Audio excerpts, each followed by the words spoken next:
Hello. I'll be able to turn on my camera in just a minute. Good to see everybody. Good to see you too. Take your time.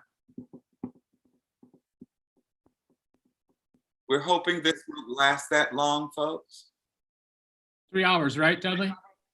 No way. No way. We all have read this thing inside and out. It's time to decide. Oh, do we know a Sandrine or San Renee, maybe? I don't. Or San Andre? I don't. Not familiar to me.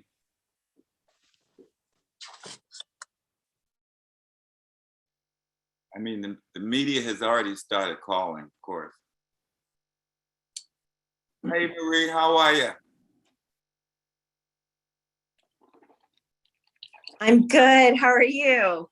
Good. We can talk about the ordinance probably later on, so I can give you my take. Yeah, I spoke with legal about it, so we're making some changes. Okay, sounds good. Yeah. All Yep. right. Okay. Hey, Ross, how are you?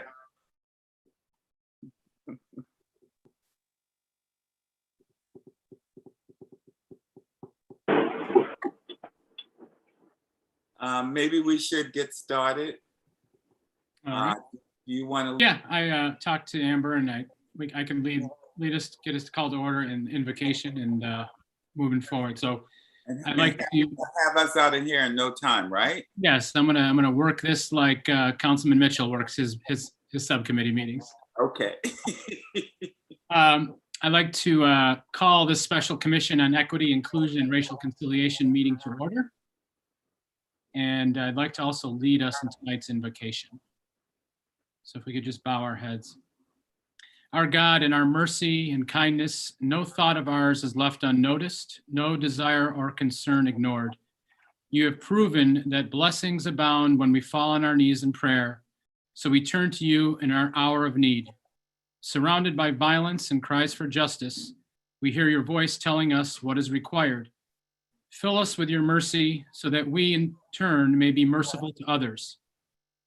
Strip away our pride, suspicion, and racism so that we may seek peace and justice in our communities. Strengthen our hearts so that they beat only to the rhythm of your holy will. Flood our path with your light as we walk humbly toward a future filled with love and unity. Be with us, O Lord, in our efforts, for only by the prompting of your grace can we progress toward virtue. We ask this in your name, our Lord. Amen. Amen.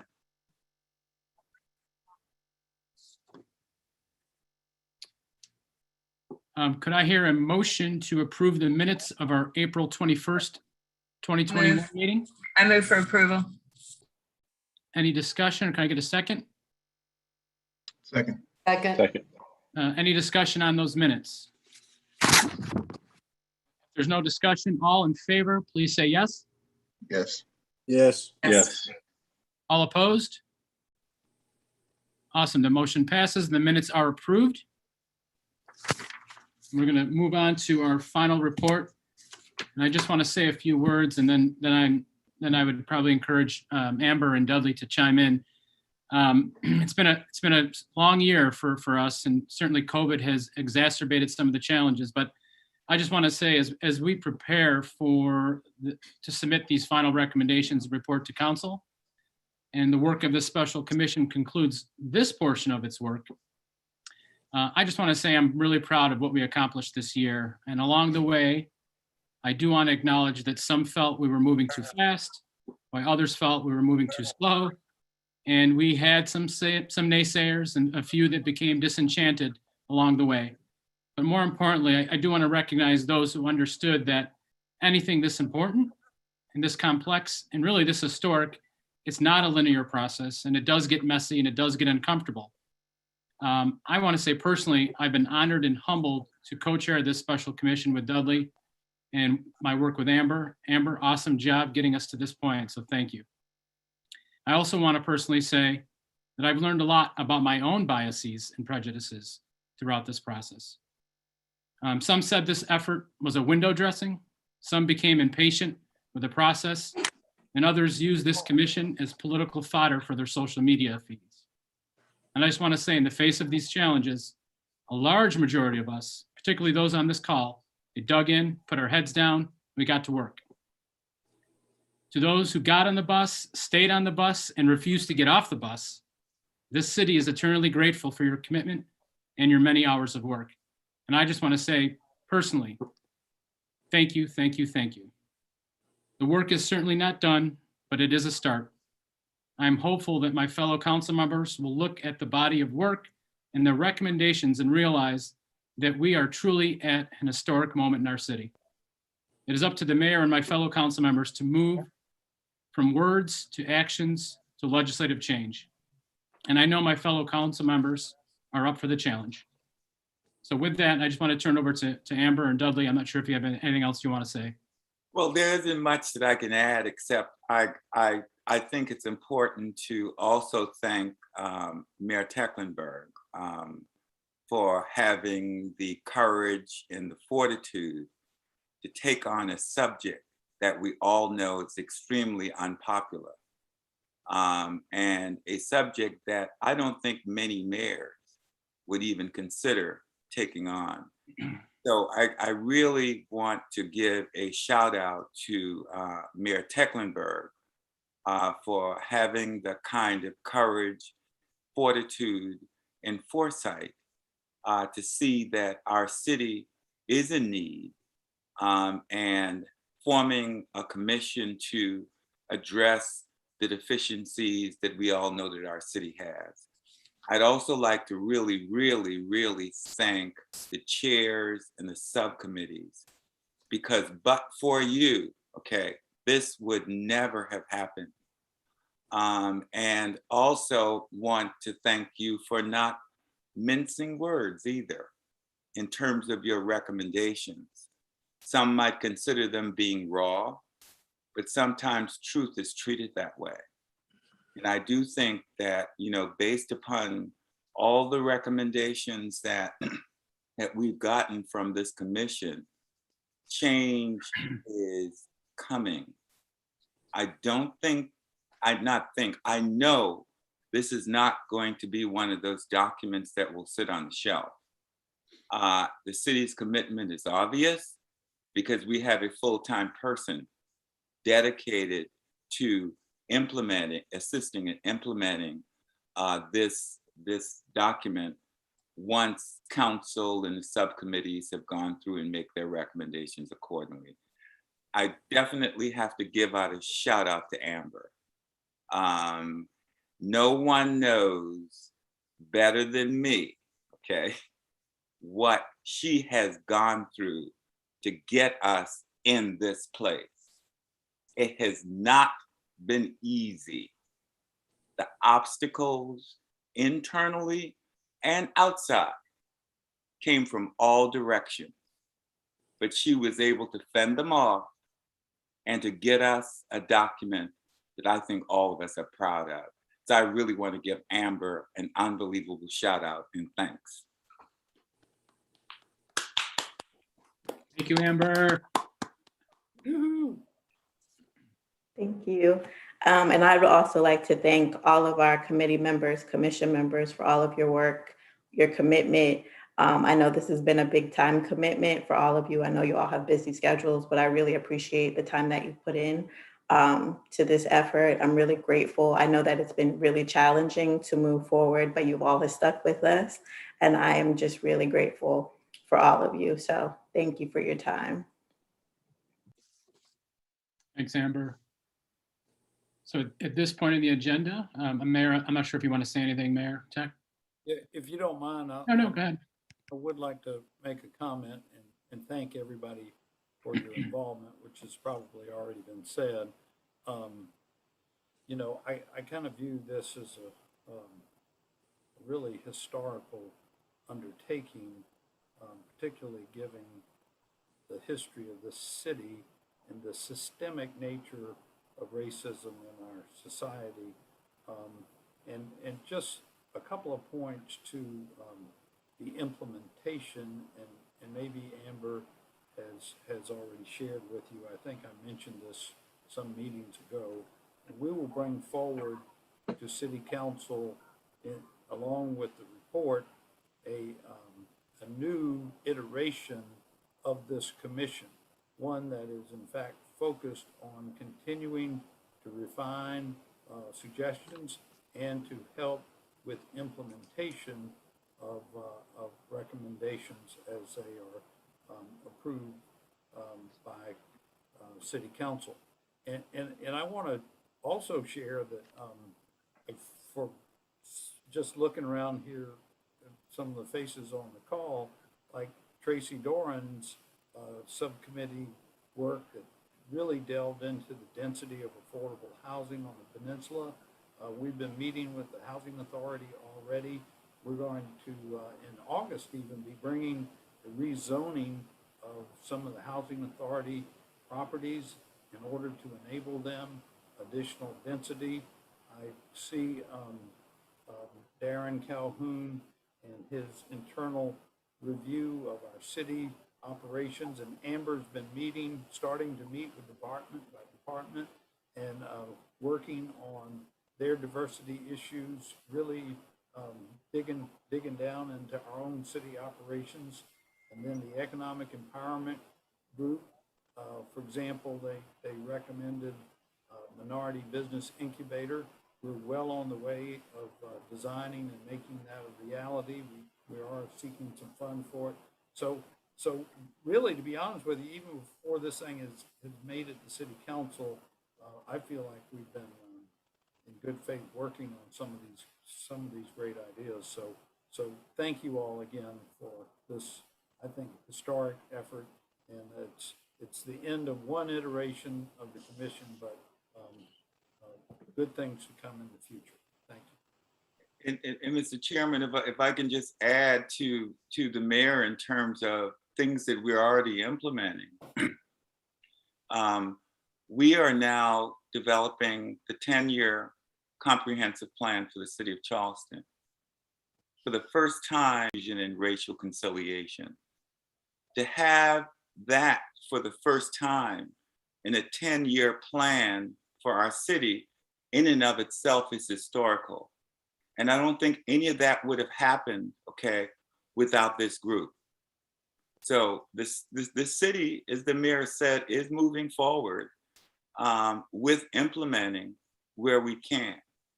And I think that we all, Mayor, are thankful for your making sure that when we plan forward for the next 10 years, that we include equity, inclusion, and racial conciliation in the city's 10-year comprehensive plan.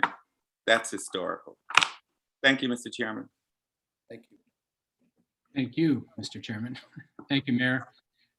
Anyone else want to make any comments regarding, I guess, the process before we get to discussing anything about the recommendations? Tracy?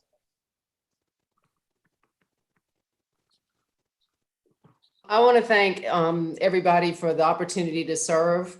And again, I learned a lot. I think I've grown as a person. I think my work has grown, and I'm proud to say that some of the recommendations are being looked at and implemented, and I'm excited about going forward. But I do want to advocate for some recognition for our subcommittee members.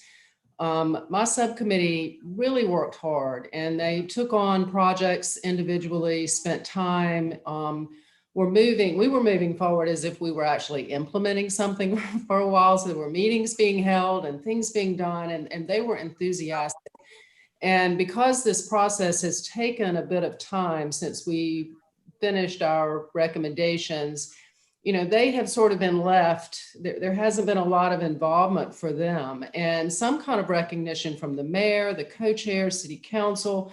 I just feel like we lost some talent there that we need to tap into. And I would hate to see us lose that, even if the commission going forward doesn't look the same. You know, Willie Hayward, for example, is a heirs property lawyer who really spent a lot of time looking at the gaps in that. And I think we've got some folks there that can be additive going forward and really contributed. And I would ask that this commission recognize them in some special way or let them know that their contributions were appreciated. Thank you, Tracy. It's duly noted. I mean, we've had this discussion. So when this does come to council, I think it would be most beneficial to recognize them for the record, have their name in the record. But I think Dudley, myself, and Amber and the mayor can talk about a future event or some way to basically integrate them back into the work. But that's duly noted. So thank you, Tracy. Any other comments?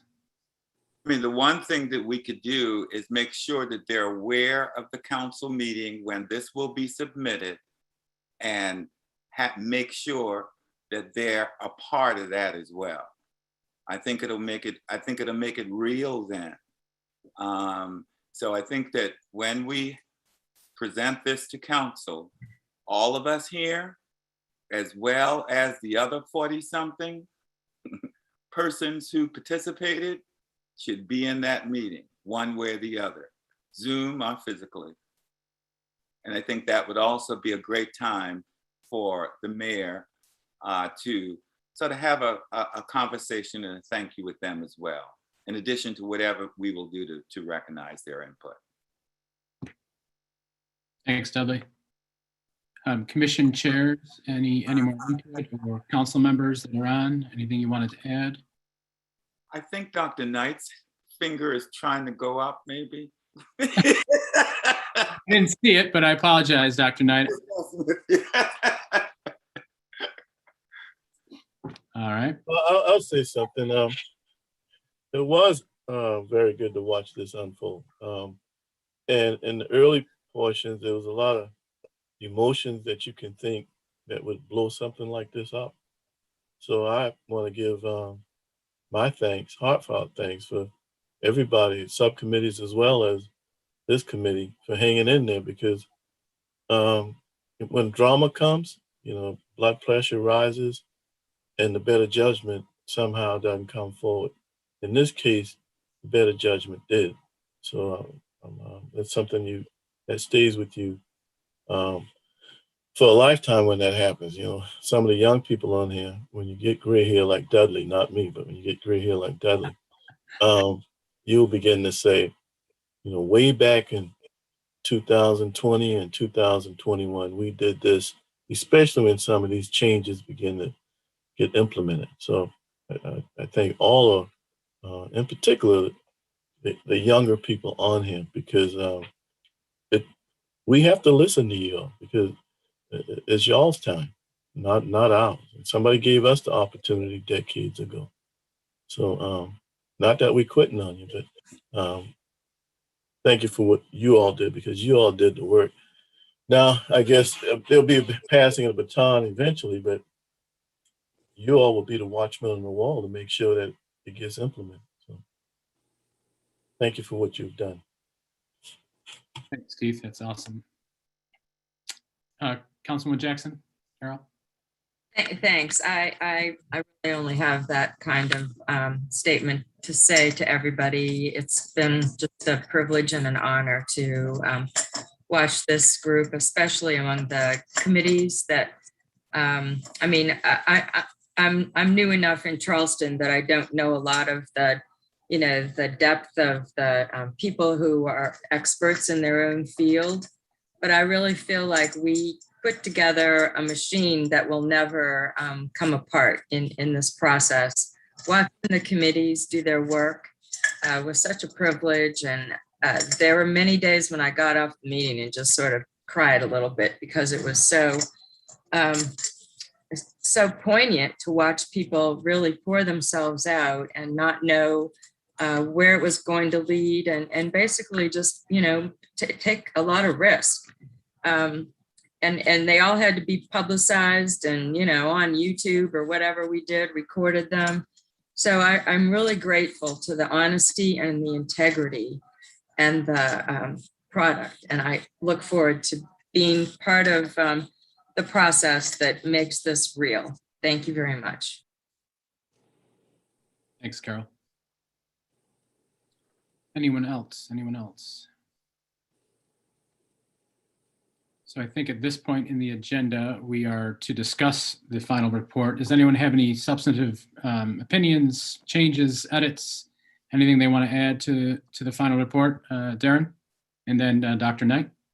Before we even get to the substance of the report, which is the most important part, I do have a few changes I would love to see. First, the picture of Dr. O. I feel as if we need to make that change. Particularly, I don't know if Dr. O reading this, and peace to my brother, whether he'll want just like his face being the image of this. That actually positively needs to change. And then also, even just looking at the photos of it, the second picture is a picture from the Avery Research Center archives. And I think it was mentioned that it came from the Post and Courier, but that's definitely from the Avery archives. There's no attribution for that, but then we can get attribution for that, but then also even if we pull the archival image from the Avery or from any other archival repository inside of Charleston for that initial picture, I would definitely suggest making those changes. Well, I just wanted to get those out before we can actually get to the substance, which is the most important part. Darren? Darren? So can I amplify that? The middle passage image has emotional, emits a particular emotional piece from African descended people. This report is not only designed to attract and engage African descended people, and the cover should, I believe, invite other folks in. And I don't believe that particular image does that. That was a concern I had associated with, besides my own emotional response to it. And thank you, Darren. I mean, we're not hard linked to any pictures. We just need some suggestions on what may replace it. Avery has a lot of images we can use, and I'm sure we can get some, we can license those over. So I will send some over if need be. Okay. Yeah, thank you, Darren. And I also sent an email to you, Councilman Gregory, Councilman Saccharin, and Amber Johnson with a couple of suggestions from the Low Country Digital Archive that was sent several weeks ago now. So I would encourage you, I know everyone gets tons of emails, but I would encourage you to perhaps take a look at that and definitely connect with Darren, because getting rights to the pictures would be, I think, probably more straightforward from Avery than even from the Low Country Digital Archive. And I have a few other comments, but I want to finish this conversation if anybody else has something else to say about the image. Yes, and Felice, that was the blue, right? The indigo. There were some others. I can't remember what I put in the email. I apologize. It's been a while. But yeah, I know I suggested one with the indigo, another about rice. And then I don't know if I put it in that email, but the original picture that Amber had suggested, it resonated with me. And it was just an image of the city, a certain, I can't remember which angle the image was taken from, but I remember at that meeting, there were several of us who commented that we liked that image. So that could be something to consider again as well. Whatever you decide is fine with us. Whatever the body determines they want, it's fine with us. Not a problem at all. So how will we decide that? Will we have to have another meeting, or can we do a situation where we can, you all can float some images to us and we can reply back individually? I think as long as we have it stamped draft, okay, and right now it is draft, those changes can be made. If anyone has suggestions, and sorry, Jason, anyone has suggestions on any pictures, I think what we should do is funnel them all to Amber, okay? Once Amber gets those pictures, maybe we funnel them back out to everybody and have them pick, and then we can move on, okay? Anyone that has suggestions for pictures, I think, send them to Amber. Amber will then get all those pictures out to the commissioners, and let's just vote on it and move on. that's the democratic way, I think. And I would agree, Dudley. I think Mayor, you had your hand up, and then Amber, you have your hand up, Amber? All right, so Mayor, and then Amber. I was just gonna suggest that we don't end up micromanaging Amber on this and can facilitate getting this done in time for our city council meeting. Is maybe we vote on the cover photo and then all the rest of the photos, just if anybody has an objection to using one of them, let us know and leave it up to Amber to place them throughout the report appropriately. Does that sound reasonable? That way we don't have to like micromanage every picture on every page. Absolutely. I apologize, Mayor. I couldn't hear you very well. I'm not having trouble hearing anyone else. Yeah, I think it's the mayor's microphone. So what he said, Dr. Knight, is that we would give Amber the autonomy to choose the best picture for the report rather than micromanaging her, is the word that he used, and making it that we have to vote, but we would just make sure that the cover art was something that we all agree on, because I think we all found issue with the art. Absolutely. Can you hear me now? Yes. Yes, thank you. Sorry, if some reason at home that works better with my headphones. I was just saying, maybe we vote on the cover photo and then eliminate any that anybody objects to throughout the rest of it, but allow Amber to make the decision on where in the rest of the report, the rest of the pictures go. So we don't like micromanage every picture on every page and that kind of thing. Absolutely. Just an idea. I completely agree. Just as long as we get back into we didn't and You're mumbled. Couldn't hear you clearly, Darren. Could you repeat it? yes, as long as we give attribution to the other photos, the photos that are going throughout the report need to be cited. Right. And in addition, sometimes we have to get permission, and we have to pay for it. Yes, I did see a couple Post and Courier photos in there as well. Correct. So it's not that simple, but again, I think the mayor's suggestion is the way to go. If we've got to get the rights and all that kind of stuff, we still have time to do it. With that, before we get into a little more substance, I know Amber had her hand up. I just wanted clarification about what pictures we were referring to, but I'm clear. Are you clear? Are we all clear? All right. Any other questions about the pictures, Dr. Knight? No, I'm sorry. I was just going to bring up if you were ready to move on to the other comments I had. I'm ready when you are. Let's do it. Okay. So first of all, I just want to say thank you to Amber and also Councilman Saccharin and Gregory for putting together the report. I think the thing that brought me the most excitement were the wonderful appendices where y'all were able to translate some of the reports that my subcommittee acquired from other agencies that I'm sure were in very strange formats and make it legible. So I really, really want to give a shout out to whomever on the team was able to get that done. But the one thing that I noted with those appendices is they aren't labeled. It's a minor thing. I think it just could be a simple insertion of title pages.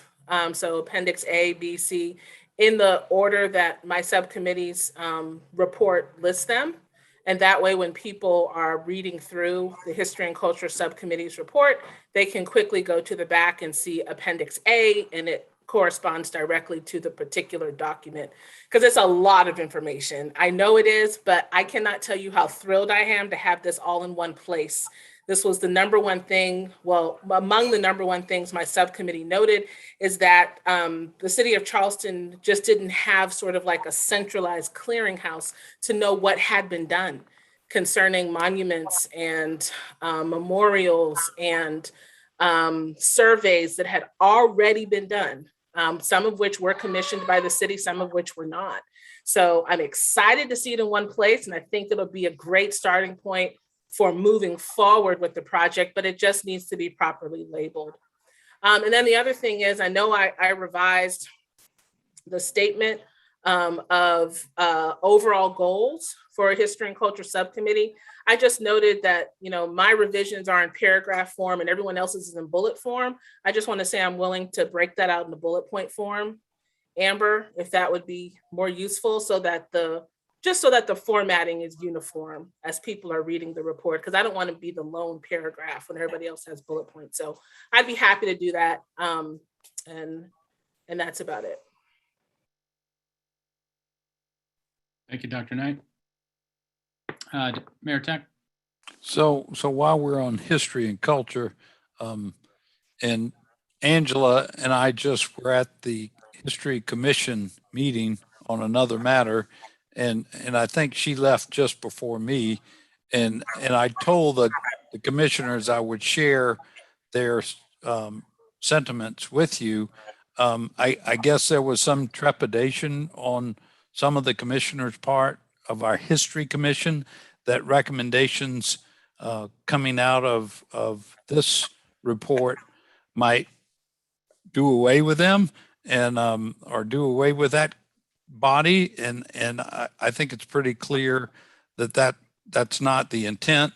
And they wanted to let you know that they look forward to working together collaboratively, as we move forward. I told them I believe there was still a role for the History Commission and in the future, and that we needed to meld together these recommendations along with what they do as well. So I just wanted to share that with you. Thank you, Mayor. No, we didn't make any specific recommendations for removal of any existing commissions. We simply made a recommendation to create a board of public art review. That's right. And their role, the specific roles that we recommended for that particular board, they would not have the same role as the History Commission. That's right. So I appreciate hearing those sentiments, but hopefully in reading the full report, everybody's concerns will be abated, and hopefully everyone will be able to see the way to move forward is probably, just thinking off the top of my head, maybe bringing together members of various existing commissions to be a part of that board of public art review, along with other experts in the city. Sounds like a reasonable thing to me, but my subcommittee did not believe that we should specifically say who should be on the board of public art review, but leave that open for discussion amongst city council, since there are so many existing commissions. I hope that makes sense. Yes, ma'am. Thank you so much.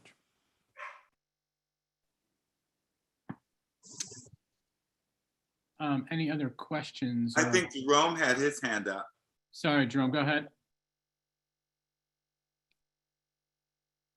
Had to get unmuted here.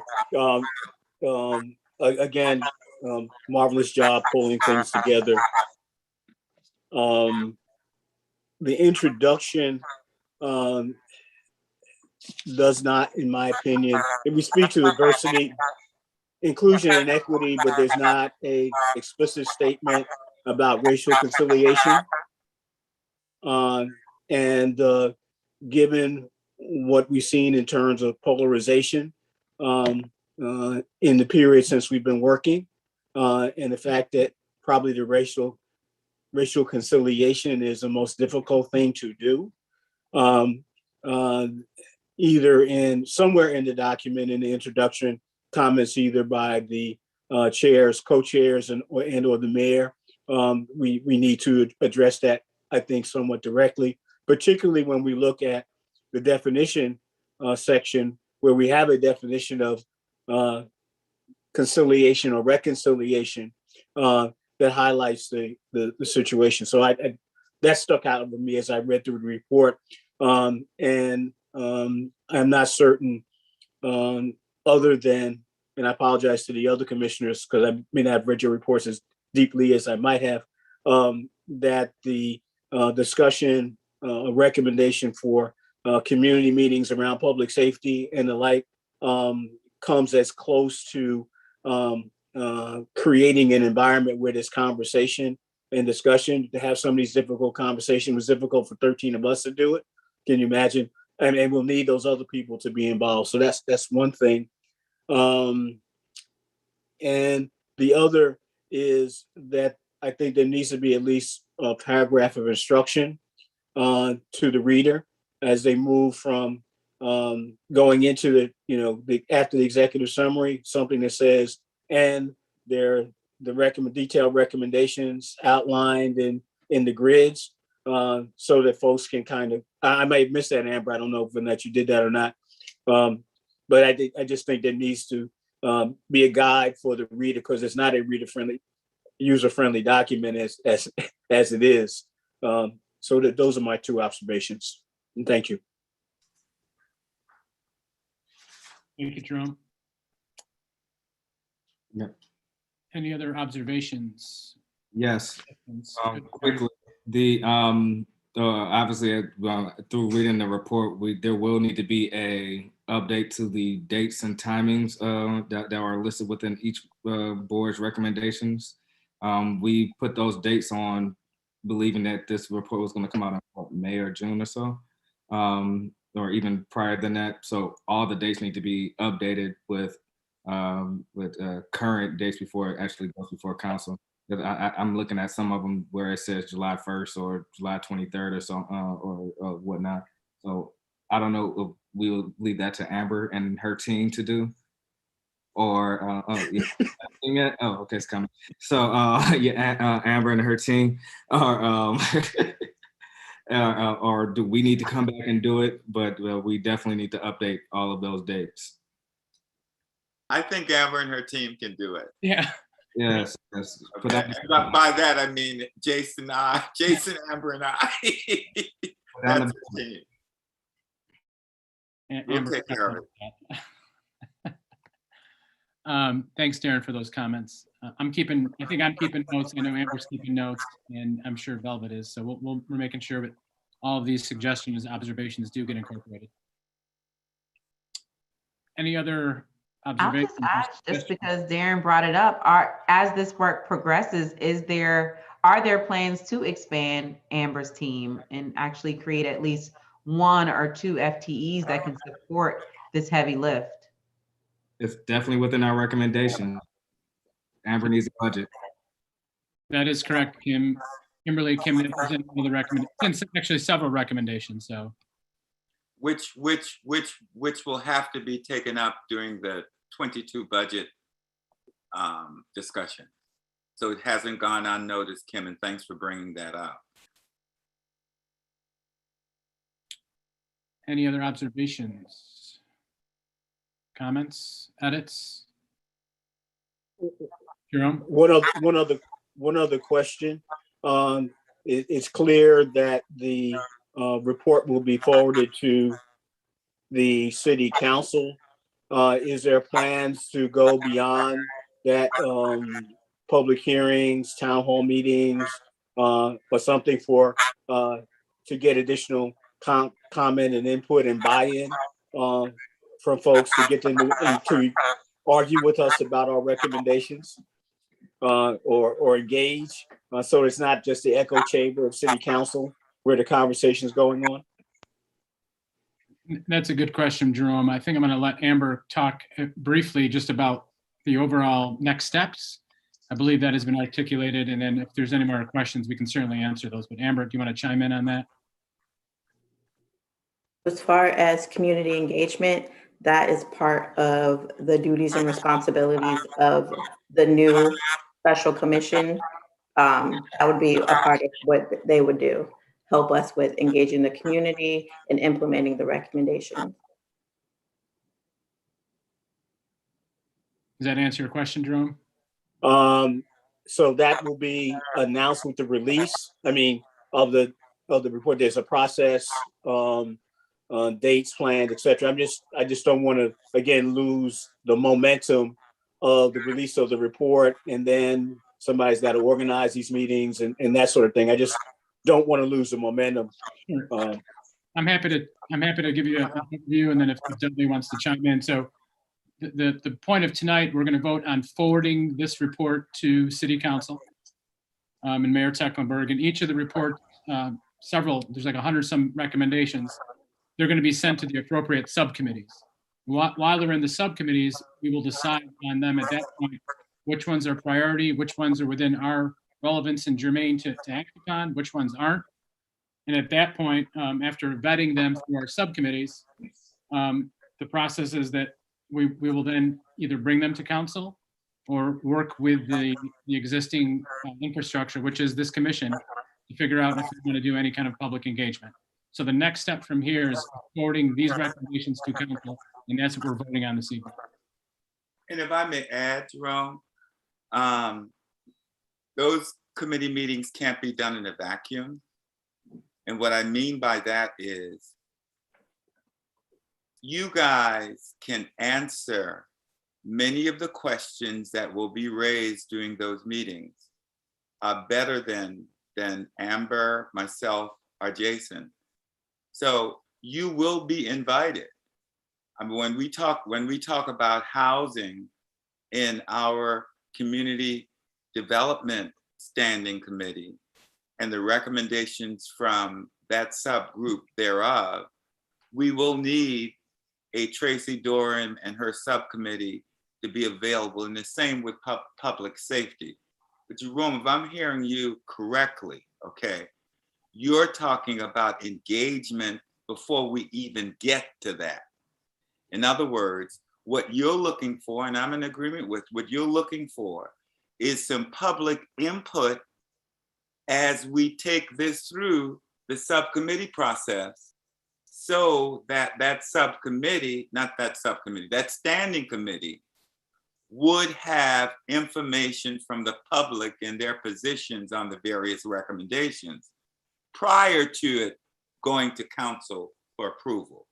Yeah, I think that would be good, helpful, because of the time constraints that we had and the staffing constraints that we had. I know in our area, we did not have the kind of input that I would like, and that could have informed us. And I think it will help the process both in terms of content as well as the buy-in on constituency building to move these things forward. Carol? Thanks. I think that you're definitely framing a process that we need to take seriously, Jerome. So thanks a lot for that. I've had one short conversation with Councilmember Saccharin, just to say that we know that there's got to be some group that makes sure that we're not dropping the balls as we go past the council into our standing committees, where usually the city department heads frame the agendas for those committees, but each of those standing committees has a chairman who's on the city council. And so we all have input into what our standing committees should be taking up business that will ultimately end up to the council.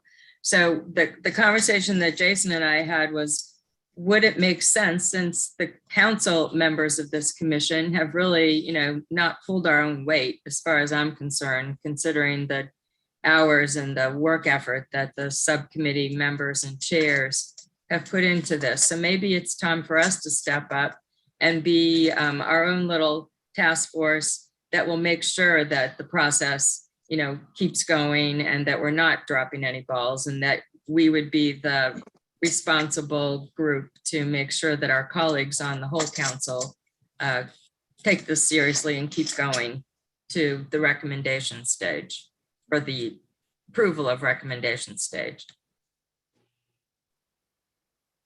Yeah, Councilman Jackson, the only thing I would say to that is, what do we do? What will be the checks and balances that this committee wouldn't fall by the wayside during an election season, to say the least? Depending on where you're polling or where anybody's polling in any given day or time, that this will be something that you just toss by the wayside. Not saying that you'll do that personally, but anybody who's on this and working has this committee, that they won't come on and say, all right, well, I need to change up everything that I'm doing or use this as a political pawn while you're trying to get reelected. That would be my only concern with having something that way. I think that's a very fair question. I think we'd have to, make a promise. Obviously, if we run for office during this time and we're not reelected, then there'll be a new place, a new representative on any particular district seat. But, if we're part of the commission now and we are being asked to take a vote today to recommend this report for the process that Jason and Dudley and Amber have outlined, then I think we should be able to give our word right now as we vote that we'll do our absolute best to make sure that this, whole ball of wax goes forward. So if I might add, this is an election year for me, but what we're doing is bigger than any election for me. Getting into this, I clearly understand potentially the effect that it could have. But for me, this is bigger than any election or anyone that's participating here. So I'm all in. And I could say the same for my other colleagues that are running within the next 3 or 4 months. We're all in. So I don't think we need to, I wouldn't say worry. I think we should continue to be concerned, Darren, because I think you raise a very relevant point. Things change very quickly when there is an election. But I can speak for me. You only see consistency with me to try to push this thing through, regardless of the results of any election as well, because it's much more important than any individual on this screen. And that's why I applaud what we've done. And I think that we put too much sweat, tears into this to just let it slip. We will never have this opportunity again. This is it. I'm with you, Darren, okay? We've got to go all the way. And regardless of the election for me, okay, I'm all in. Thanks, Dudley. And Keith, I'll get to you 1 second. I just want to add to Councilwoman Jackson's overview and kind of feeling. I did have a great conversation with Amber today, so I think it's important for Amber to share. I think it is part of our responsibility, Carol, to push this. But I think the whole point of some of this is sustainability and creating a sustainable department that's going to help push this. So Amber really did share some highlights with me today, some things that I was not aware of. So Amber, if you could just talk to Darren's point, I think that's particularly helpful. And it doesn't take us out of our responsibility, but certainly it's internal. And I think there's a point here that Amber made to me that really made me feel reassured. So Amber, if you could just talk to that real quick. I think what we talked about earlier is that the new commission will help in implementing the recommendation and making sure that we're accountable for those recommendations. Also, the plan is to have our departments build a core equity team so that our staff members are also doing this work and they're responsible for the recommendations as well. So it's going to be a team of us that are working on it and responsible and making sure that we are moving forward. Thanks, Amber. I'm sorry, I might have missed that part. Which new commission? Could someone please elaborate on that? So I think as we've been talking about it before, is that this commission will continue. So when the report goes to council, there will also be an ordinance that goes to council, asking council to approve an ordinance for a new commission. Makes sense, Dr. Knight? Yes, and that helps a lot, because when I heard that just a minute ago, and then also Dudley saying that we would be called upon to come to participate in meetings, I understand that, from a private citizen perspective, but and the work that we've already done with this commission, but I was under the impression that the ordinance creating this commission had a ending date, which we did extend, but it wasn't extended indefinitely. So I just wanted to be clear on those of us who are here tonight, our role going forward.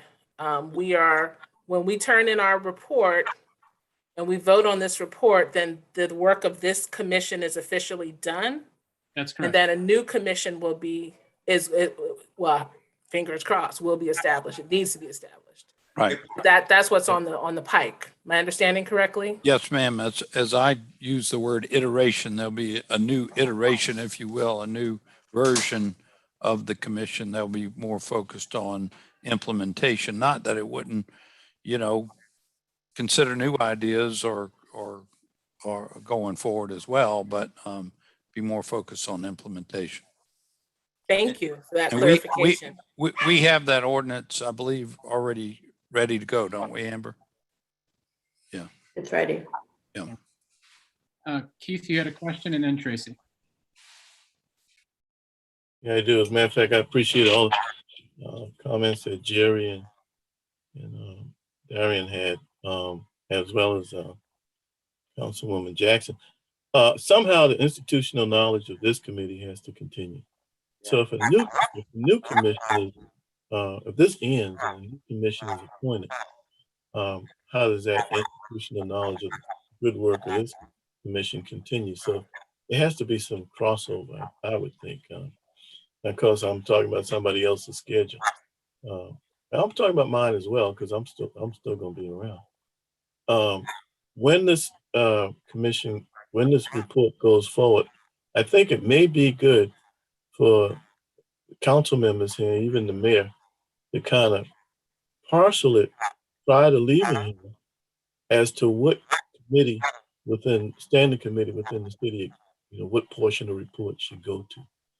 I think that will keep those who serve plugged in. And I would want to say, because let me tell you something, well, I'm going to say in Columbia, in the General Assembly, when you want something to go away, you just assign it to a committee, okay? And it dies on the committee. We think we're better than that at the city level. So I know we're biased. I know the mayor and council members on the Zoom meeting would agree with that. That's where our work begins on a city level. But for you all, if it goes to city committee, whatever portion you worked on, what committee is that assigned to? I think you all should know that before we disband. Also, the council members that are on this commission that are up for reelection, I think should win, lose, or draw should be a part of whatever new commission is named, or whatever reconstituted commission is named. And the reason I say that is when Councilmember Appel can speak to this, and Saccharin, the learning curve when you come on the council is steep. So hypothetically, 2 new people get elected in the spot of, I don't want this to happen. I can tell you, I'm supporting both of these people who are up for re-election. Councilman Gregory as well as Jackson. But 2 new people coming on who haven't served on this committee, it'll be a real situation that they can fulfill the information going forward over the next 12 months, 18 months that Councilman Gregory and Jackson can do. I know that sounds selfish, but I don't think I'm being selfish in that. I don't want this to lose momentum because new personality came into the equation, in particular in the elected position.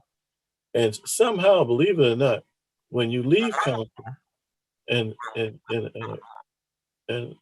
you get a call from a former council person as a current council person, you want to act on that.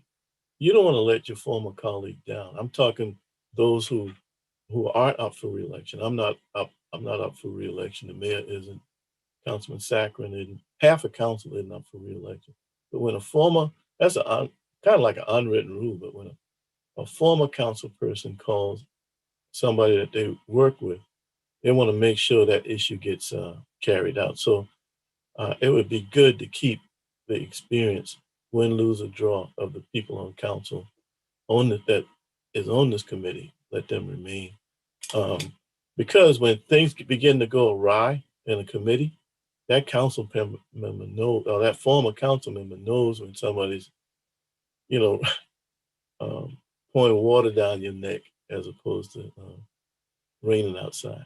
So I think that would be a good benefit. So what committee, out of these 100+ suggestions, you know, I don't know if 25 of them going to community development and 25 is going to public safety or whatever. You all need to know that so you can stay pointed. And why are these things staying in this committee so long? So it's just a little. If Mr. Chairman, if I may, on the latter, we've already started the process of trying to categorize all the various recommendations and what standing committee or other committee is appropriate for those recommendations. In fact, I think Amber in her one-on-one with the mayor today, they had an extensive discussion on how important that having that information is, so that when we do vote to accept, the subcommittees are already aware of, I got 50, I got 10. I mean, in other words, they'll have a better sense of which recommendations are applicable to the specific subcommittee. And in some cases, it will cross subcommittees. So it'll be more than one subcommittee. You mean standing committee? I mean standing committee, I'm sorry, thanks. Right, it may cross standing committees, okay? And for instance, on the education piece, okay, while we may not have a standing committee on education, we do have a committee that deals with education issues in the city. Another good example would be some things would come in front of real estate committee. It also could come in front of community development. So I could see. Correct. And economic development and housing. I mean, the cross fertilization is unbelievable here. Thank you, Keith and Dudley. Darren, you had your hand up, and then we've got 2 minutes left. Go ahead, Darren. Yeah, I have 2 questions. With the ordinance coming up in front of council, and I know you just gave the time and whatnot, is it possible that council will end up taking some recommendations or some pieces of the ordinance that has been written, and not taking other parts of it, or everything will just be taken as a whole, and it just, if it makes it, it makes it, it don't. My second question would be, if it does get through this next council meeting, it is feasible to say that that what we have inside of our recommendations will be going forward for 2022 budget. So what we have inside of these recommendations would have some type of impact on that 2022 budget. But at that point, we just got to see what subcommittee comes back out with what, or what standing committee will come back out with what. Is that correct? To answer your first question, Darren, about where it's going from here, the goal is that we're going to make a motion tonight. Hopefully you all will approve it to forward this to City Council. Right. At that point, the logic is that City Council will receive the document in its entirety, and then we will break it up into its individual substanding committees. Right. I think that's where my question comes at. Once we send over our draft of the recommendations, can council come back in and change it after we have recommended it a certain way? No, we're not gonna whitewash any of the recommendations. The recommendations are what they are. And on the ordinance, we're on 2 tracks, okay? Acceptance of the report from the commission by council, and hopefully first reading of the ordinance, which will make this commission permanent. Right. So there are 2 different steps. Right. Here, okay. But once we make the approval, this will be final. Once you make the approval on the recommendations are what they are. They are not to be whitewashed. Thank you. Okay? Thanks, Just Chair. a point of clarification. Are we sending a draft or are they sending a report? We're sending the report, okay? Like But that. it's marked draft because it's not. It's marked draft, Keith. But it will be, and I think you asked a great question, okay? Right. Because it looks like by the time it gets to council, draft should be removed. I agree. It's a report, okay? agree. All right, so we're with you. Okay. All these other task force, when they come forward with their report, and it comes with great respect. I mean, with a draft on it, kind of gives other council members, maybe we can change things back and forth. Maybe we do have the right to change things, but it doesn't have the same respect from a task force such as this that has been working for, I don't know, a year and a half on this. I don't think this task force wants to send something with the impression that it's incomplete. Agree with you totally. It is 6:32. I want to make sure I'm respectful of everyone's time. Any more observations? Anything that's critical edits? Tracy? Just very quickly, I think I'm still a little bit confused, and it doesn't necessarily have to be addressed tonight, but I would ask that Amber would follow up with the chairs of the subcommittees and let us know sort of what the vision is going forward and the commitment, and if subcommittee members are expected to still participate, because I know that we've been looking at a different commission going forward.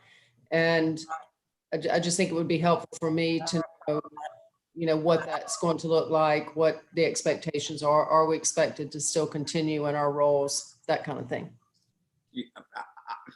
I think it would be a mistake, okay, to change this commission in midstream, okay? When the mayor says a new iteration, he doesn't mean that everybody on this thing is gone. That's not what he's talking about at all, okay?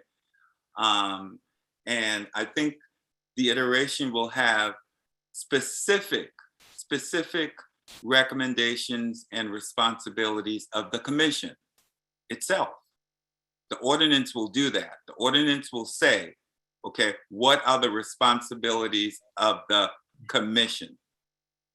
So that in and of itself is a new iteration, okay? Because we're being very specific in terms of what the roles and responsibilities will be of the commissioners. I don't think the mayor is saying that we're going to disband, okay, what we have here and start anew. Well, Okay. technically it is a new commission, but it doesn't exclude anybody from, Correct. who's serving now to serve on the next one. There may be folks, I'm not saying y'all have had all the fun you could stand, but your personal time commitments might be such that you're ready for a break. Whatever, we'll have to. Y'all let us know, I guess, if you'd like to continue to serve on the next one, and that would be the best approach. But technically, it will be a new commission with a new mission, but it doesn't exclude existing members from serving on the new one. Does that explain it? It explains it, Mayor, because this commission really dissolves. That's right. That's what I'm saying. It sunsets. But Okay. if Dr. Knight really wants to serve on the next one and lets us know, council could approve you to serve on the next one. No one's excluded. Thank you, Mayor. Thank you for that clarification, because I understand where Tracy's coming from too. That's what I was trying to understand myself. Right. And because, you read the ordinance for our commission and we have a mission to provide the city with recommendations. We're doing that. We're going to vote on them. So that job is done. There's no other role specified in the ordinance besides that. So I understand that there needs to be a new ordinance to specify some new roles for the work to move forward. Got it. So that new commission, understandably, could be composed of some of the same people or perhaps some new folks. And like Mayor Tecklenburg said, you know, you all will, I'm sure, have a process much like you did to recruit us, to recruit the next members of the new commission, whomever they may be, and it would be open to those who have already served and perhaps others who want to serve. Okay, so I appreciate that clarification. Some of the subcommittee members might be excellent on it too. You Right. know. And then, and Dr. Knight, to Keith's point, I think you have my commitment to make sure that certainly we do have some continuity from one commission to the other. So that's something that we will talk about and make sure we build in. Ross, I think you had your hand up. Go ahead. Yeah, thank you, Jason. And before I give some comments here, I just want to give a lot of credit and thanks to everybody that was involved in this process, from the chairs to Amber to everyone else, the subcommittees, et cetera. I'm a big fan of this process. I'm a big fan of this report. I think, like all reports and all plans, I think there's some things, you know, you might agree with, and things you might not agree with, and everything in between. But as a plan, it's important to have the complete picture so that everything can be on the table for deliberation as the committees begin to get to work. I want this process to succeed. And so my comment that I'm about to make is geared 100% in the interest of this work continuing and not being derailed. When I went through the report a couple of weeks ago when we first got it, there were a couple of phrases that stood out to me. And I'm not expressing an opinion personally on this. This is a strategic, political type comment. The word reparations, the word critical race theory, the phrase 1619 project. Okay, I'm concerned that those words could be a problem when this hits the floor of council, and I'm concerned that this could create a very charged, negative process on council floor. And I don't want to see that happen. I don't want to see the wonderful work that this group has done get derailed because somebody on council says, I can't vote for a document that has critical race theory in it. I can't vote for a document that has reparations in it. I'm concerned about that. And I would not be doing my job as a commission member on this commission if I didn't express that feeling to y'all. And, you know, on some level, I personally don't believe those words are necessary for this project. In other words, you know, critical race theory, right? What does that mean? It's a very amorphous term. When I hear it, I think of things like zoning and land use and how the origin of zoning is based in explicitly racist intent. And those structures carry forward to this day. There's no question about that. But that's not what the public hears when they hear that. And a lot of this is due to misinformation and scare tactics that are promoted by certain voices in our world and in our culture. But it's a reality of our culture, and it's a reality of our city and all of the people that we represent. And I'm just worried that we have some of these terms in here that can be seized upon by people looking to bring this process down and create a negative situation on council. And the thing is like, those words aren't necessary, right? In other words, you could say critical race theory, but what we're really talking about is specifics, right? How zoning has, you know, issues with the way it was structured and the intent, and there's a long line of other issues. So I guess what I'm just saying is I'm concerned. I feel compelled to express that concern. My concerns might be 100% wrong, and if I'm wrong, I want to be wrong. I hope that this document, as it stands right now, would hit the floor of council and receive unanimous approval. And it might, and I don't know, but I'm concerned based upon my gut feeling that that may not be the case. And I would hate to see this process, all the great stuff that's in this report be ignored and those buzzwords be seized upon by people that want to take this thing down. And I'm very sensitive to what Councilman Gregory said. This is purely strategic in nature. This is not about whitewashing or watering down anything. We can have all of what we all mean by those terms firmly ensconced into this document without having those words there to be seized on by others. So I just felt like I had to get that off my chest. Again, I want this process to succeed. I'm a big proponent of this effort.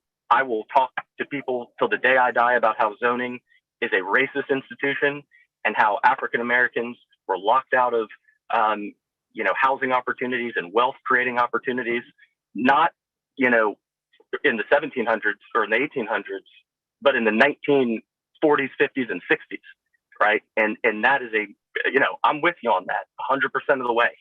So I'm blabbering now, but I felt like I had to get that off my chest. I don't know what we should do or say about it. Maybe not do anything about it, but I've said my piece. And again, appreciate everybody's work on this process, and I hope this process succeeds. And I look forward to taking up some of this important work in committee and making things happen. Thank y'all. Thanks, Ross. Yes, go ahead. Kim. Yeah. So I would say, Ross, I thank you so much for talking up, because I'm sure that we're going to hear that a lot. But I thought when we joined this commission, it was to trailblaze. And when we start to eliminate some of the words that are actually factual, like critical race theory, we are indeed whitewashing. And so this is a document that's not centered in the white experience, and it will make you feel uncomfortable. But it's in that uncomfortableness that I hope that we can move forward. And when we talk about housing issues for people of color, it did not stop in 1960. It is going on in 2021. And so it's something that we finally have to recognize here in Charleston, that this is not a pleasurable #1 location for all people that are here. And so how do we not put that in this document because we want to compromise or make racists feel comfortable? Just like the government says we do not negotiate with terrorists, we should not negotiate with racists if we are truly looking to move our society, our community past where it has been. Yeah, I think Kim stated it beautifully. Thank you, Kim. And thank you also, Ross, for raising that point, because that is something that we do have to remember to keep at the forefront. And like Kim said, we have to look at this opportunity as a learning experience for some, because, these words may seem harsh and hard, but at the same time, it's real. And it's been harsh and hard for a lot of us for a long time. So we have to, if the city of Charleston is serious about work around equity, inclusion, and racial conciliation, them voting these recommendations down would be a slap in the face, not only to citizens who live here. And I pray that anyone who does vote it down does not plan on running again for office. And that's real. Thank you, Chris. I know there's several hands up. Elvin, you had your hand up. I know that before Kim. Yeah, I did, but I mean, there's really nothing that I can say that Kim and Crystal didn't articulate beautifully there. I'm just one of those people that like to know who's with me and who's against me at the end of the day. We put forth a whole lot of effort, time, and energy, and a lot of us really approached this not necessarily knowing whether this was even going to happen, to be quite honest with you. And for Ross, we appreciate your comment, but for you to come and make those comments now, it kind of sort of made me take a couple of steps back, to be quite honest. I get it. It's strategic in nature, but at the end of the day, we got to press forward. So reparations is reparations. We have to repair what the past has caused in the current day. Everything that you described was critical race theory at the end of the day, right? You defined it. Everything you said is critical race theory. So, I mean, we can't be afraid of words at the end of the day. We got to get real and we got to take it head on. But yeah, we got to take it head on at the end of the day. So I'll just leave my comments there. Thank you. Thanks, Alvin. John, and then Carol, and then Darren, I believe. John, Carol, Darren, in that order. Yeah, and again, to everyone's point already, beautifully said. Councilman Appel, I do appreciate you kind of bringing it forward in the conversation so that we can go ahead and kind of have some of this said on the record so that everybody can know where we stand on these items. If it were a matter of pure semantics, then yes, I can see where we can make a change to some things to make it maybe, more direct to what we were trying to implement or trying to say, but there was intentionality in the word choice, and that intentionality has to stay put in order for the integrity of this document to stand on its own feet. With that in mind, I want to make sure that we're aware of that, because this document as it is already has a great deal of consideration to broad appeal already baked into it. And any more kind of bending or acquiescing is going to feel very disingenuous to the work that we're trying to do. So that's, I want to bring that forward. So again, I feel very much like you're doing more of like a devil's advocate type of thing, which is fine. And it would be one thing if we were looking for a unanimous vote, but I don't think that that's necessarily something that's number one for us. It'd be great to have, but to the point, I don't remember exactly who made it, but Alvin made it, as a matter of fact. It's good to know sometimes what a vote shows. So I'm not afraid of roll call votes for things like this. And there's great power in standing strong behind the votes that you make. So yeah, I just wanted to make that point. Again, intentionality behind these words were very direct, and I'm glad that they're there. Carol, and then Darren.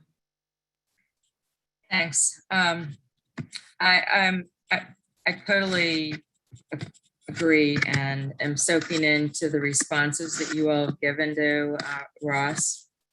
I guess what I'm most concerned about is the way that this report is going to be put into the council's hands. I think that at that point in time, unless they've been on this commission and participated in some of the subcommittee work, or at least observing the subcommittees, that a lot of our colleagues who have not been party to that in-depth understanding or appreciation will be reading it for the first time, and realistically, a lot of us don't, really soak into everything that we're handed in our council packets to read. I would think that this would be, a priority, but we don't know. And what I'm concerned about is that we're going to be asked to accept a report that we haven't really had the opportunity to understand in the way that it will be evaluated and dealt with by the staff and the council standing committees, where people really do, I think, take responsibility for being an active participant and a member of their own standing committees. So I really agree that, having a vote will tell the tale, but I'm a little worried that whatever the council is asked to do, I thought we were going to receive the report and immediately send it on to the process, which I think avoids a lot of the flashpoint words that, Ross is rightfully bringing up. We know where some of our colleagues, sit in some of their opinions about things like this. And I would hate to see this report not accepted by the body that has commissioned this enterprise. That would break everyone's heart. And I think that after we go through the process, evaluating the recommendations and really working on them for our own edification and bringing in the experts that, I'm trusting the council and the new commission will be relying upon to educate the council, as well as find people who are going to help us accomplish the recommendations, which has been one of my main concerns all along. We need outside resources. We need outside expertise that's going to make this into the enterprise. The Councilmember Gregory has, used that word to describe the full body of the work that should happen based on the recommendations that you all have delivered so faithfully. So I think that we can figure out a way to bring the report forward to council and then get to the work. Because I would hate to see the work not accomplished because of any sort of, misunderstandings or not in-depth evaluation. That's my personal opinion. And I agree with you totally, Councilwoman Jackson. I think this is one of the very reasons why initially, I will speak for myself, I initially had a lot of pushback about how we were entering the process, because in doing racial equity work, it's important to make sure that those involved or who are part of the decision-making table have some level of understanding or knowledge as it pertains to racial equity, inclusion. So I think that was something that we should have looked at and taken a little more seriously when we started in the fall. We should have started out with all of us, including City Council, having training so we understand these terms. We're all on the same page. We're not miseducated about some of the information that's in the report that are actually recommendations that are actually working in other parts of the country. I think we worked against ourselves by not doing that. So I totally agree with and hear your sentiments, but at the same time, I know we didn't want to slow down the process or felt like, stepping away from a process we already had in place was out of pocket. But when it comes to the real work and this type of work, sometimes you have to do that. And that's something that I want to make sure that we think about as we start or, reopen the new commission going forward. Darren? I would just like to say real quick, I'm sorry. I would just like to say real quick, we've been discussing these recommendations since September 2020, internal to our subcommittees. All of those meetings have been public meetings. Any city council member could have attended those meetings to the point where if they wanted to have input, if they wanted to get better informed, if they wanted to contribute to the conversation and dialogue, they could have. So for me personally, whenever we go before council, to hear somebody say, I don't know what's in the report, I'm not quite sure what the recommendations are, I need more time, that's just an excuse to me, right? They could have put forth the energy and effort just like you did, Councilwoman Jackson, just like you did, Councilman Gregory and Councilman Saccharin, to be a part of this process. We're almost coming up on a year. It's August now. So like I said, for me personally, just to hear somebody sit in council and say that I don't know what's in it and it has these buzzwords and things of that nature, that for me just really tells me who you are, to be quite honest. Mayor? So, Mr. Chairman and Commissioners, I need to sign on off, and since you're going to approve these recommendations shortly, I look forward to receiving them. I have confidence that City Council will accept them, and I do appreciate Ross bringing up his comments. I think that shows we've kind of grown as a body to be able to have an open discussion. I think from the beginning, we all acknowledged that this work had some uncomfortable conversations associated with it, and that's not going to change.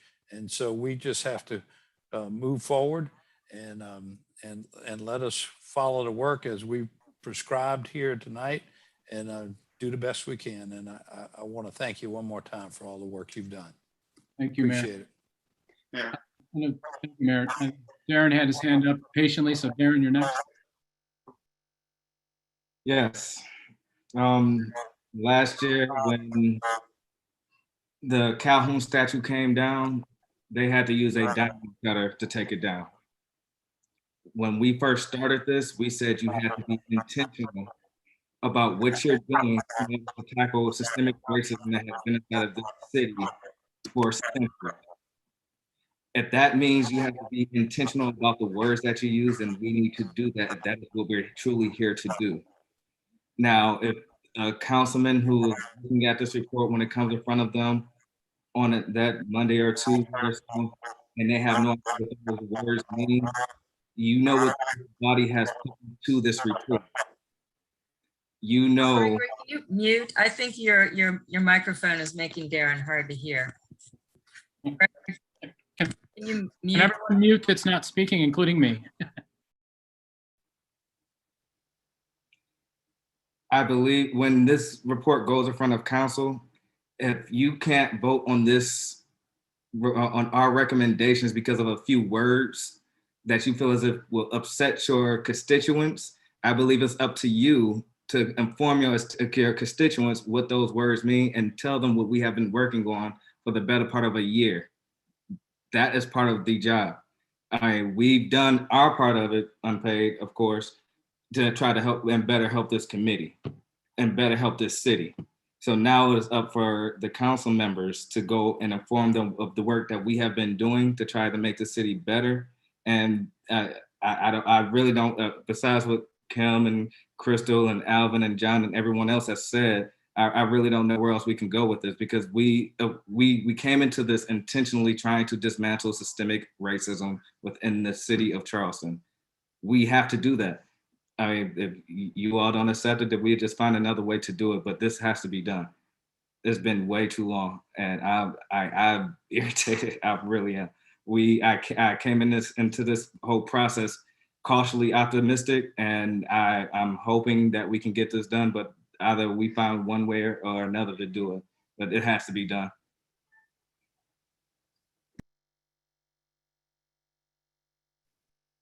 I think, let's see, I know Jerome and Tracy both had their hands up. So Jerome, and then we'll head to Tracy.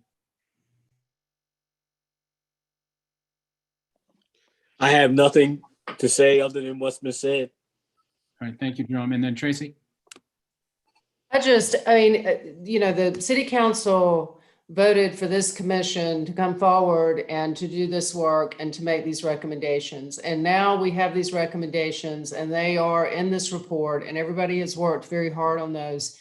We always knew that every recommendation would not go through to a subcommittee or would not happen. We knew that.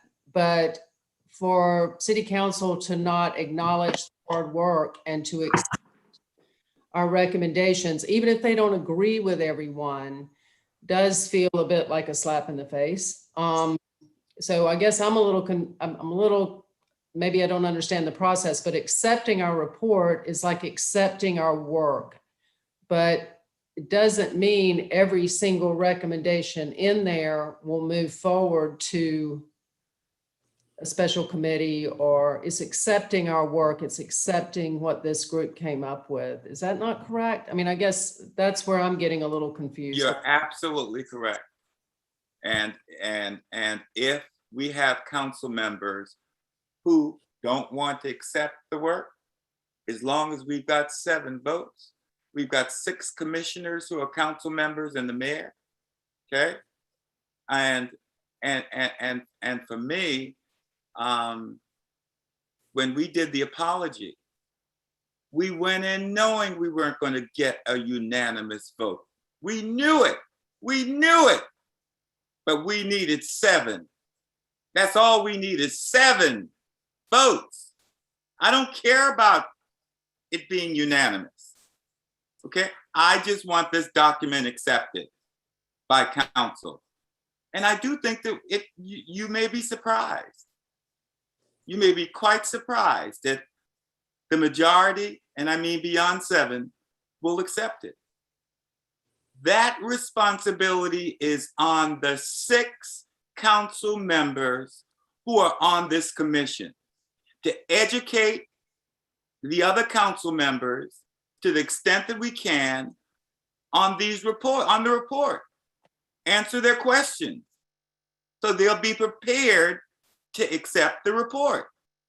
If we don't do our job as commissioners, 6 council members who are commissioners, then we fail. But I'm hoping that we're going to the table with 7 votes already. And it's up to the rest of the council members to go beyond the 7. All I think we need is 7. And I think we got our 7. Thanks, Dudley. I know there's several hands up. I do want to be respectful of everyone's time. Kim, you were up, and then I believe Teeth was up after Kim. Thank you, Ross, for taking this. I think you've given us great fodder to have a deeper conversation, but I do want to put 2 questions on the table.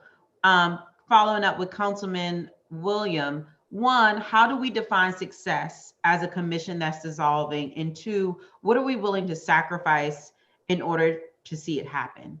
I think those are 2 very important questions to have already start reflecting on in your mind, because I'm not sure that things will play out exactly how we think they will, or it won't feel as automatic as we think it will, just given the history of our council. So again, how do you define success for this commission? And 2, what are you willing to sacrifice in order to see it happen? And I think that's important to stay committed to as we walk through this, because it will not be accepted as easily as I think we thought, given all the work and effort we put into it. Thanks, Kim. I've got Keith and then Dr. Knight, and then I'm going to call the question for this evening. Listen, it's been great. And I'll tell you why it's been so great. When we had the vote for the apology, I didn't vote for that apology. As a matter of fact, I have a long sleeve shirt right now, and I'm sure I've got some tattoos as a result of voting against that apology on slavery. And the reason I did not vote for the apology on slavery, because it had no action steps. You know, yay, we apologize for slavery. Now, one of the things I got to give Councilman Gregory a whole lot of credit for, and he and I debated that all the way up to, because we desk mates. We sat right next to one another. He said, Keith, man, I got to have you on this vote. And I said, listen, what good is an apology without action steps after 400 years? Well, some African Americans in particular agree with that, and there were some that didn't. They thought I was from another planet because I didn't apologize for slavery. There's a couple of reasons. No, the primary reason, no action step. The second reason was my ancestors had nothing to do with the implementation of the laws of slavery. So I looked at that. If I were Jewish, like Councilmember Appel is, would I apologize for the Holocaust? I would doubt that there'd be many Jewish people that would apologize for the Holocaust. So I didn't feel right apologizing for slavery. That said, Dudley asked me to serve on this committee and just share some feedback. I said, listen, man, this is nothing but politics. Nothing gonna come out of this. Be a waste of time.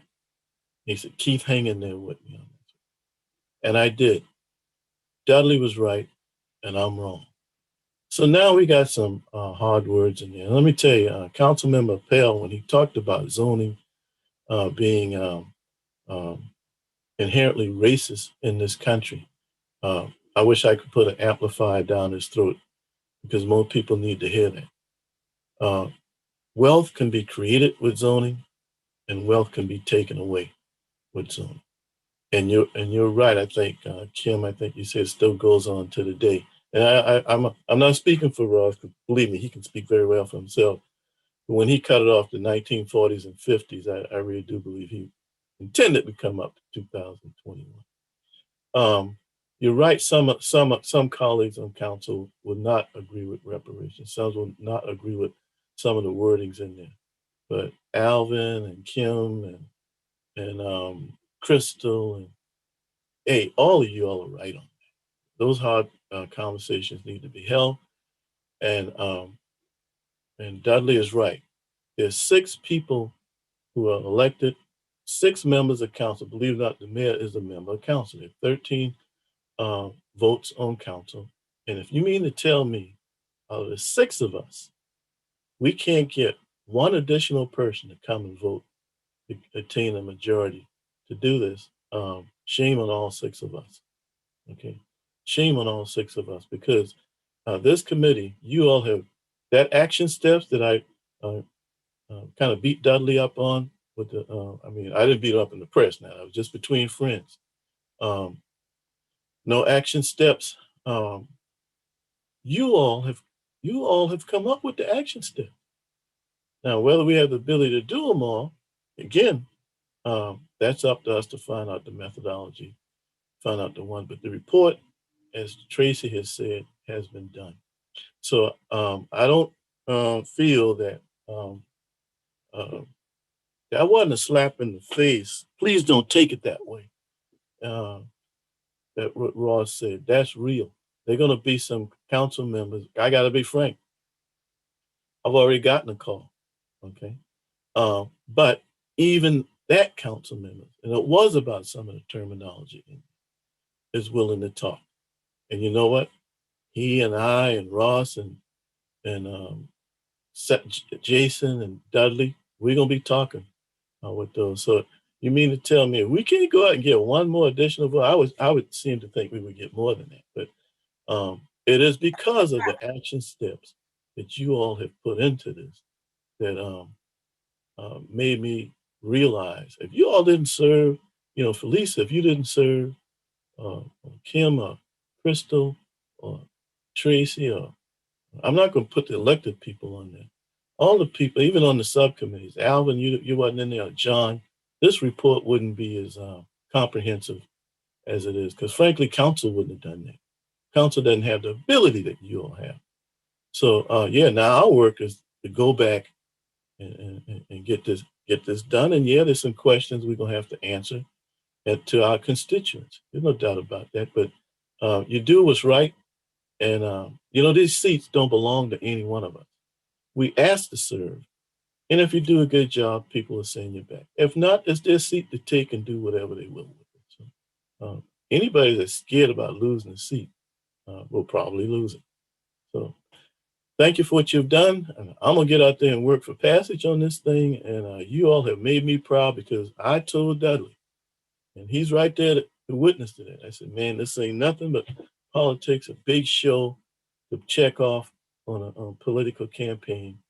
But the people that were added to this committee, you all are the one that actually did what council didn't have the guts to do with its apology.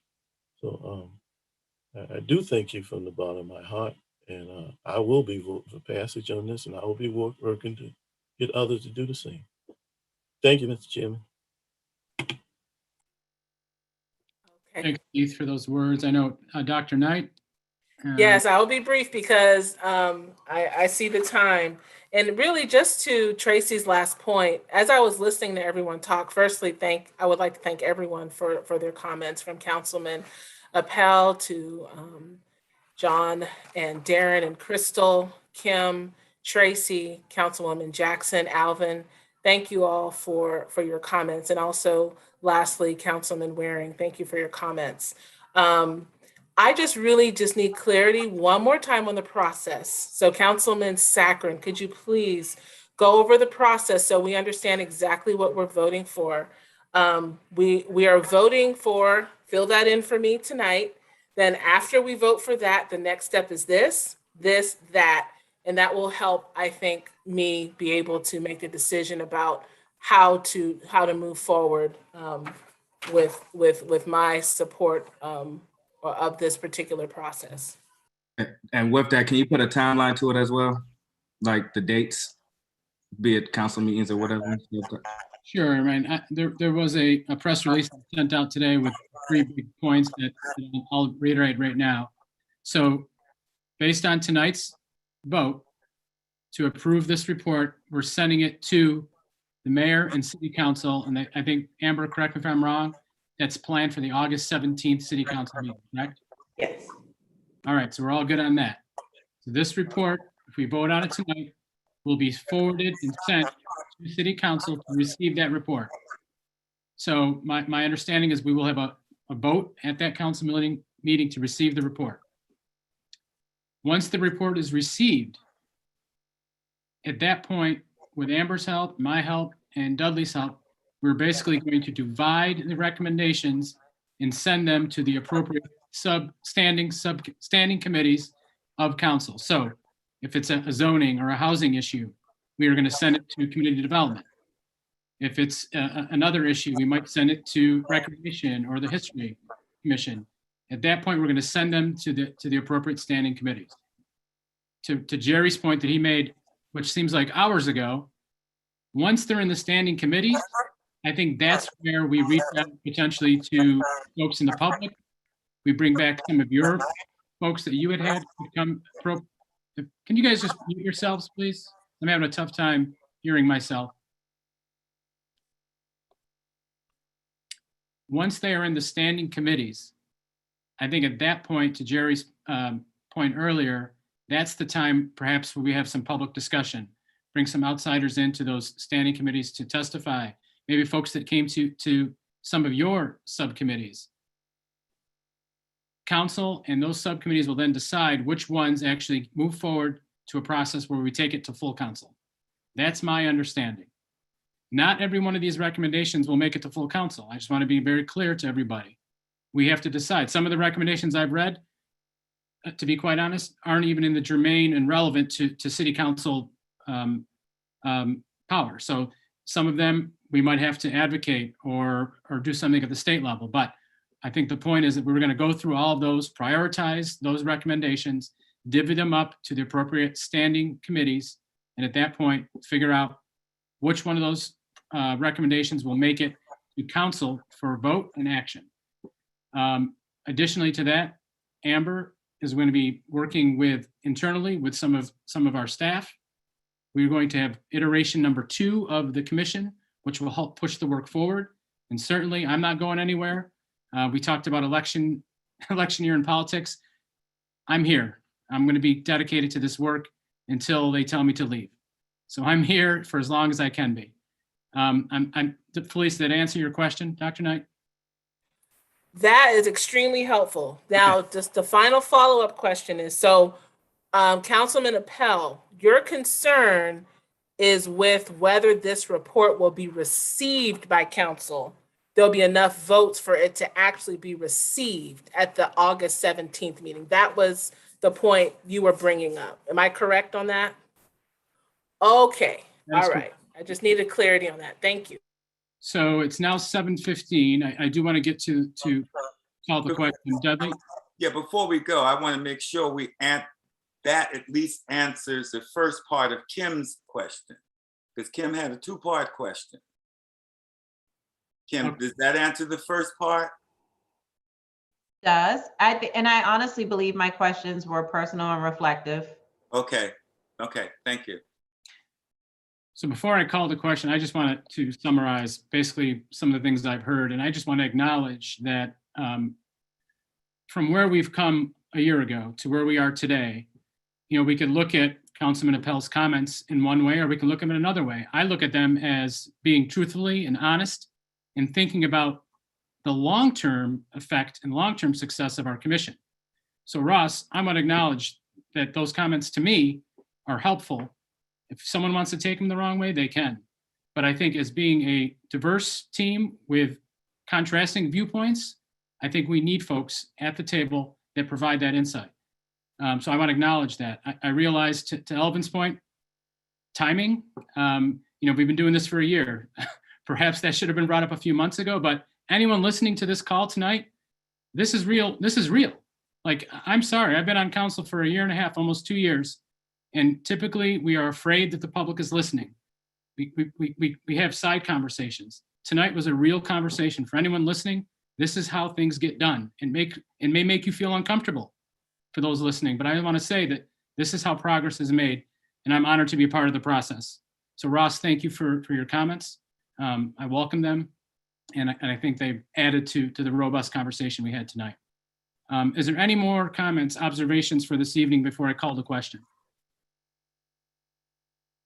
And will we be able, I know you're going to make a motion to vote, but I just wanted to be clear, are we still going to have the opportunity to make the suggested changes that people have brought up at tonight's meeting? We're going to try to have those completed before it's submitted to council so the draft can be taken off of the document. Okay, so our vote tonight will be on whether we should send this report to council with the recommended changes brought forth tonight? Correct, correct. I'm with you. We're in the same place, Dr. Knight. Is everyone clear on that? Carol? Carol? You're on mute.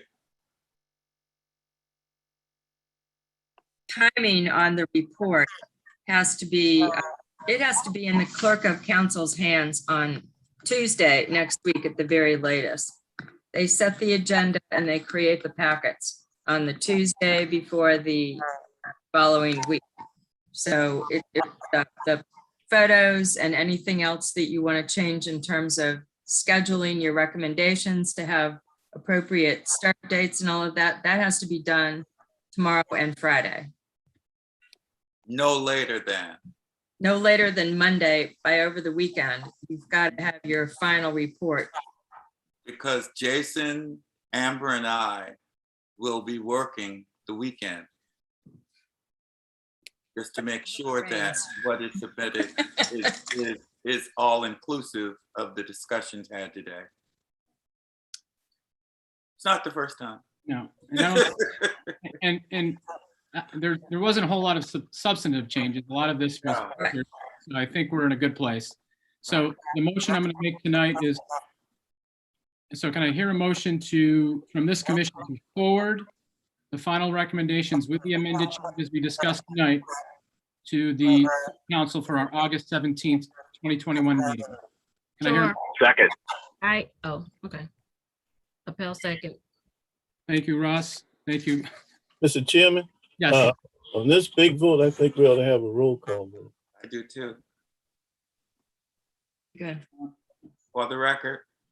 No problem. So I will administer the roll call vote, or should Velvet administer that? Can I do that? Miss Velvet. Sure, I can do it. Councilmember, let's see. Councilwoman Del Chapo, He's on mute. yes. Councilmember Gregory, Yes. Councilmember Appel, Yes. Councilmember Saccharin, Yes. Councilmember Waring, Yes. Crystal, Yes. Amber,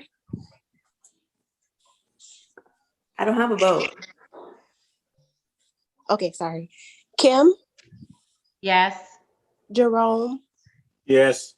Tracy, Yes. John, Yes. Alvin, Yes. Elise, Yes. and Darren. Yes. I would like to All right. vote, please, Velvet. Councilwoman Carol Jackson, I vote yes. Yes, ma'am, got you. And keep wearing. I called him, he voted yes. Oh, okay. Okay. I'll vote again. So good Democrats vote twice. Was that everybody, Velvet? Yes, sir. All right. So it passed unanimously. Mr. Chairman, I have a question. Sure. We voted for the report to go forward. Should we have a separate vote with regard to the ordinance, which will make this commission a new commission, separate from that? Sure. You want to make that? Do you want to make that motion? So I'd like for another member to make that motion. Okay. Jerome? I'm a bit uncomfortable in the absence of having the language and the parameters. I think it's clear from our recommendations that there needs to be a follow-up group done. But I'm not comfortable voting on something that's not in writing tonight. Okay, I think that's fair. I'm in agreement with Jerome. I'm not comfortable voting on anything that's not in writing at this time. I think that's fair. And that what we will do is get a draft to folks. We can get that draft after this meeting to them, can't we, Amber? The draft that came out of legal. We can work on that, yes. Okay, and we need to get that to them ASAP. I'm not sure how do we do this before, because we want to put that on the agenda for first reading. So somehow we may have to either convene quickly or something, because I agree with you. I wouldn't vote on anything I haven't seen either in the language. So why don't we get it to all the commissioners, okay, today, and then maybe I don't know procedurally, Velvet, how we would be able to do that. Yes, so Amber, if you can get back with me on Monday, the deadline for agenda items is Monday at 10 o'clock, and we have our staff meeting at 3 o'clock. You can make changes, and the final drafts will need to be submitted by Tuesday before 10 a.m. As we'll have the mayor's meeting where the agenda will be finalized. How do we get this group to vote on it before we get it to the agenda, though? I think that's the dilemma right now. I am not sure. I have to get back with you all on that. Okay. Chairman Gregory, couldn't you just pull out the recommendations from the report and report that to council when we give it first reading? That this group initiated a more permanent commission. It's in writing, so you could quote. Now, you're right. If we did first reading, it would then give the commissioners 2 weeks to review what was submitted. And if there are any discussions or changes, et cetera, we make those accordingly. Yep. And then, okay, I think but you can report that this group, that this commission made a clear recommendation to continue a permanent commission on behalf of the city. So they don't have to take a vote to support the ordinance. They are the initiators of why we have it, why we're giving audience to an ordinance. Okay. Thanks, Carol. Thanks, Dudley. So just so that we're clear, okay, when the report is accepted, okay, which includes recommendations for a permanent, okay, commission, okay. Are you suggesting that would be enough? But for me, I think Jerome's issue is, even though we had that in the report, they have not had an opportunity to read it. So where I'm headed is, if we were to submit this, okay, for first reading, not first and second, it then gives our commissioners 2 weeks to review and comment accordingly.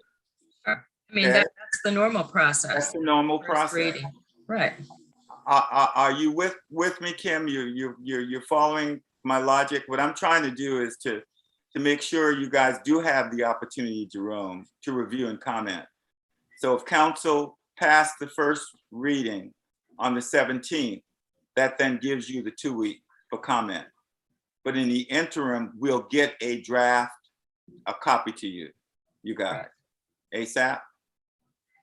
I mean, Council Member Gregory, even during first reading, if we've given them the ordinance ahead of August 17th, we can make the amendments. We have every opportunity to make a citizen, comment during our citizens' time. So, yeah, because all of them will be at that meeting. All right. Thank you, Dudley. Carol, Darren, last question, concern. When is this commission officially off?